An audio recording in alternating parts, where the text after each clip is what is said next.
Chers amis, quand les corps publics, que ce soit des commissions scolaires, des municipalités, des gouvernements provinciaux, le gouvernement fédéral, quand ils établissent leur budget annuel, il y a un article qui s'appelle « Service de la dette publique ». Cet article-là, il n'est jamais discuté. Le seul fait de présenter les chiffres de la dette, les chiffres du service de la dette, ce qui veut dire les intérêts à payer et les remboursements annuels quand ils peuvent sur le capital, ces chiffres-là sont approuvés sans discussion. C'est drôle parce que le Canada est un pays qui s'enrichit continuellement. Je parle de richesse, de vraie richesse du pays. Comparez le Canada d'aujourd'hui avec ce qu'il était il y a 50 ans, il y a 100 ans, ou bien du temps des pionniers, il y a 300 ans. Dans le commencement, qu'est-ce qu'il y avait au Canada?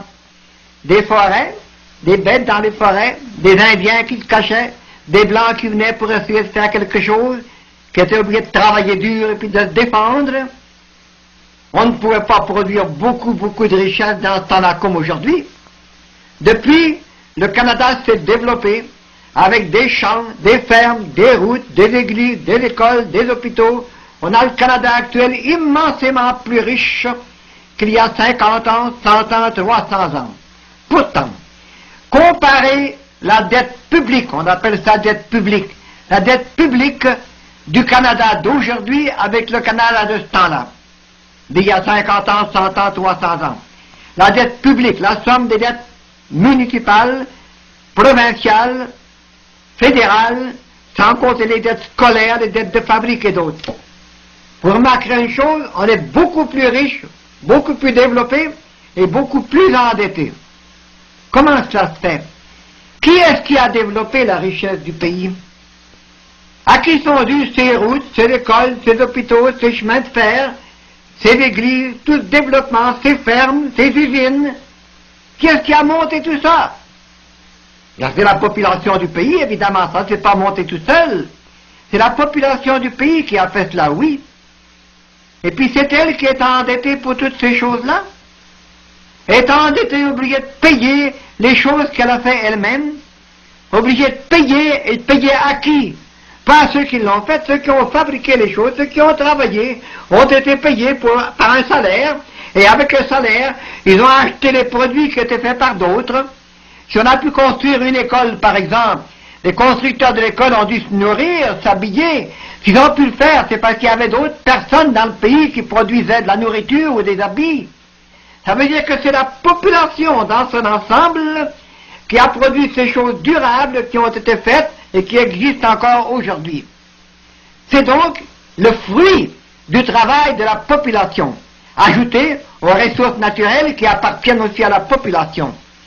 Comment ça se fait que la population est endettée pour les choses qu'elle-même a produites? Et non seulement elle a fait payer pour ce qu'elle a produit elle-même, mais elle a fait payer plus que le prix de ce que ça a coûté.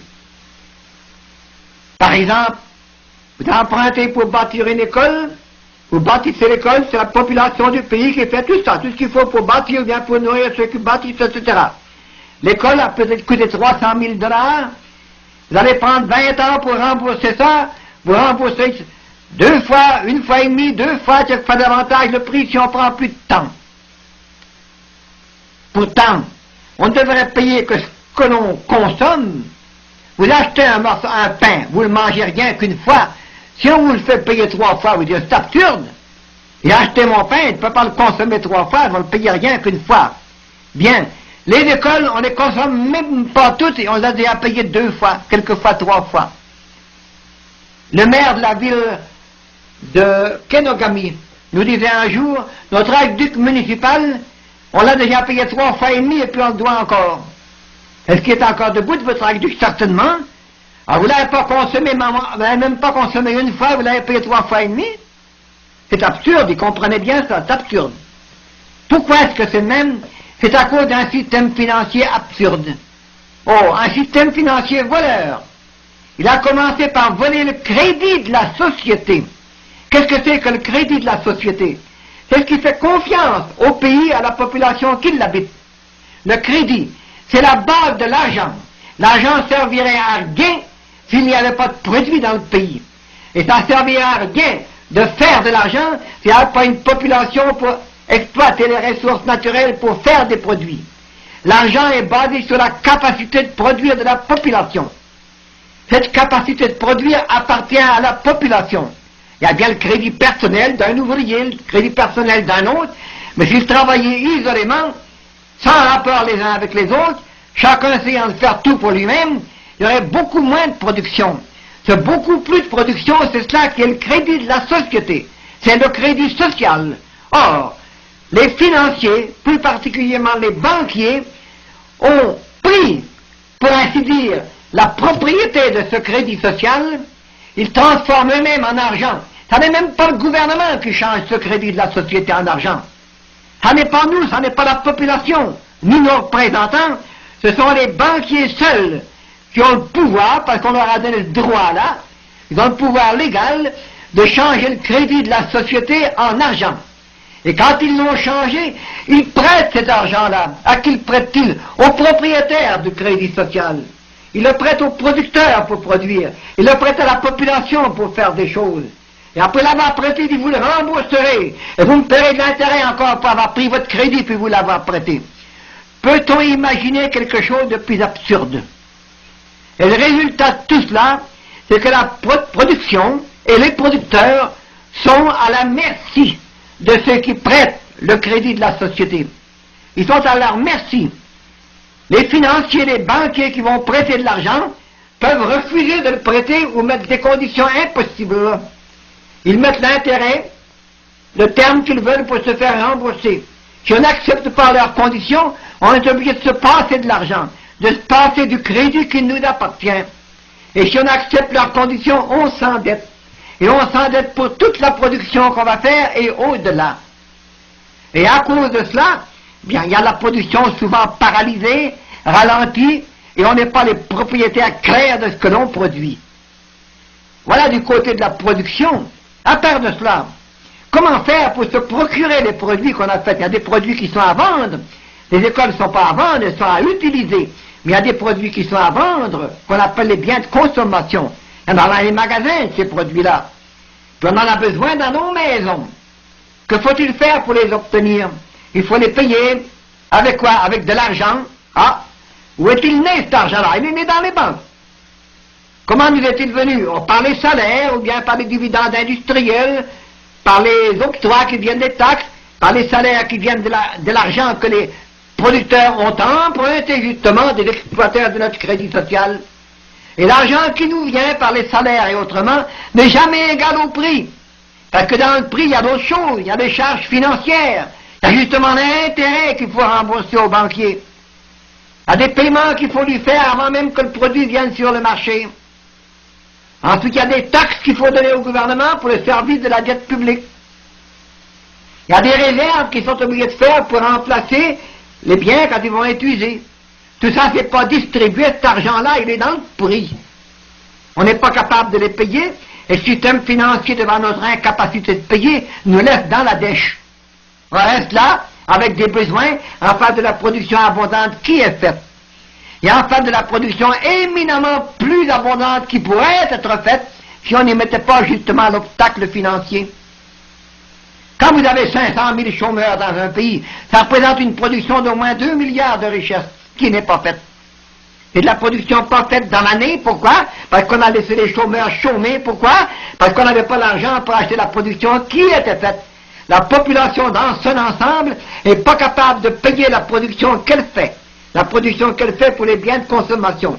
Pas plus qu'elle n'est capable de payer la production qu'elle a faite pour les biens de production, pour les biens durables, qu'on lui fait payer 2 fois, 3 fois, alors qu'elle l'a fait elle-même.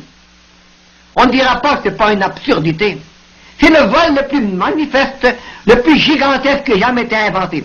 La plus grosse escroquerie de tous les temps. On emprisonne des petits voleurs qui volent pas millionième de cela. Ils appellent petits voleurs, les trop gros. Ils ont volé 100 piastres, 1000 piastres. Ce n'est rien. Quand les financiers nous volent à milliards tous les ans. Et on laisse faire ça. Et il y en a qui s'amusent avec les partis politiques qui s'occuper de ce problème-là. Il y en a qui, au lieu de frapper sur le système financier, frappent sur d'autres. Les ouvriers, par exemple, les syndicats, où frappent-ils? Sur le patron. C'est celui qui leur distribue un petit peu du crédit de la société, du crédit emprunté. C'est celui qui les emploie et qui leur permet d'avoir un petit peu d'argent. Les socialistes, où frappent-ils les autres? Ils frappent sur les richesses, sur la population. Il faut tout le temps enrôler la population au service du gouvernement. Mais tous ces gens sont dans la lune. Et les gens qui se disent créditistes, qui sont dans le parti du crédit social, où frappent-ils les autres? Ils frappent sur les sièges parlementaires, tous ceux qui sont dessus. Ils veulent les mettre dehors pour s'asseoir à leur place. Ça va changer, ça. C'est pas là que ça soit le financier. C'est pas là qu'il est. Il y a bien d'autres choses que ça à faire. Et les séparatistes, sur quoi frappent-ils? Ils frappent sur les Anglais, sur le reste de la population dans les autres provinces du Canada. C'est pas les Anglais qui nous volent, c'est le système financier. Tous ces gens-là dépensent des énergies à tort et à travers.